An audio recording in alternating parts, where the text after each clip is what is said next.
is a sestina, which is a rhyming form where you'll hear a couple of words repeated in various orders at the end of the lines. So listen for those repeated words if you can.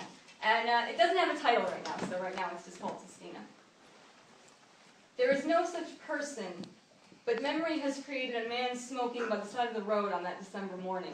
What is true is the air having all the crispness of a flung insult as I lay in the back seat softly crying in pink pajamas.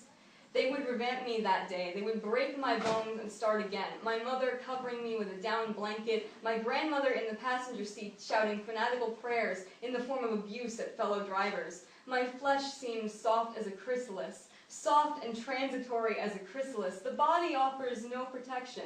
I learned this while rage made my soul smoke under morphine-induced silence. Fanatical, I offered up desperate penance. God, I will be good if you don't let them do this. Crisp and brusque, his reply, the mask covering my mouth, breathe deep and shut up. Once on television, I saw a naturalist pull a moth from its chrysalis with a pair of tweezers. I imagine that's how it was. The surgeon's hand in compliance as they ripped the imperfection out of me. What were they hoping to do with nature's mistakes? How much disorder did I cause their crisp white world? I never anticipated what their fanatical help might cause. They never promised any fantastic miracle, no magical spell to rebuild a little girl.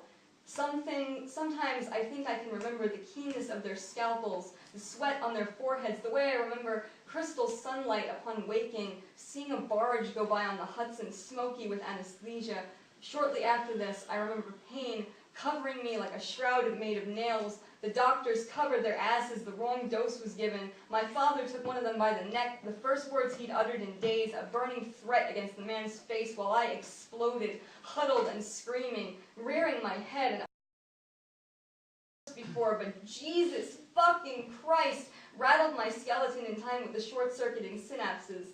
I was covered in fire. The sheets were made of lightning. I cracked like a stone chrysalis and left myself to watch the rolling fanatical eyes and the parched O of agony revamped me. A matter of days, and that childhood crying in the back seat of the car was gone like fading smoke.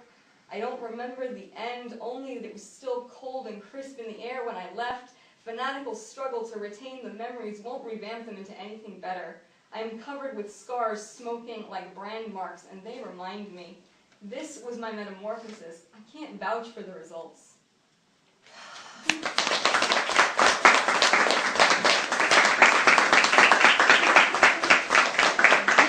the last one, and I'm going to be a little bit lighter on this, or at least a darker shade of sunshine, maybe, would be a better way of putting it. So recently, earlier this year, I had my first experience with sexual harassment. And this poem is kind of a response to that, and it's also a response to the fact that two of my best friends were talking about what it would be like if I was a cannibal. These are my friends. I don't know. So this is kind of a response to both of those things, and it's called After the Assault.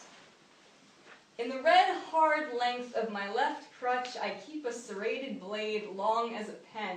I told you I needed to get something out of the room where I teach. Behind a window wall of thick glass curving like a woman's back, I retraced that kiss you didn't bother to ask for before plunging it into the base of your throat, clamping my teeth to your screaming tongue and spitting it on the floor. If I still had my wheelchair, I'd have put your body in it and torched it, but I gave it to Goodwill.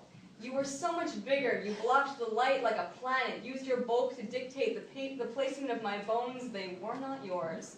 There was no sound, only the drip of your liquid insides against the wax paper on the kitchen tile. Upstairs, my mother heedlessly prayed the rosary. I sliced that soft core that pressed against me into cubes, canned them for the cat and the dog, put your collarbone in my cockatiel's cage, a lost treasure under all those folds of fat.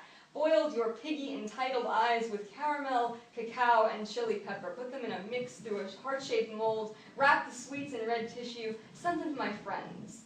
Your ribs I carved into chopsticks to strengthen the muscles in my dead right hand, and the rest, well, the doctors took in the turn of the foot on my right side, prescribed little white pills like after-dinner mints, read a poem I had written about my father, and held the door as I limped away.